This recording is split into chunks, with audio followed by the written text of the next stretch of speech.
How to use Lovable AI with Figma.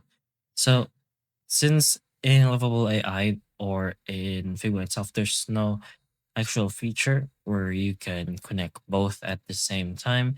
The only thing you can do is export a Figma project into a Lovable project where you can go ahead and customize it there. So to do this, just go ahead to your Figma project like this. And you also should be able to do this likewise. But anyways, go ahead to your project. And once you're there, find this option in the top left, which is the main menu. Go ahead to your plugins.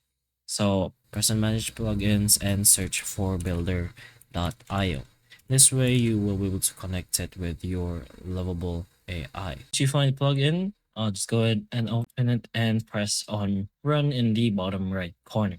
Once you run, it's going to give you a preview on what you're going to get. So press on Smart Export over here, Classic Export, and you're going to have to press on Open in Lovable. That way it's going to convert into a Lovable AI project. So press on that and press with Connect with Builder after a few prompts.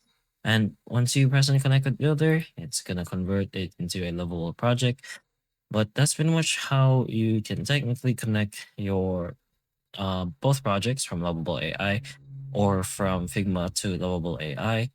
So hopefully the information of this video can help you. And if it can, please like and subscribe for more videos like this. And that's all.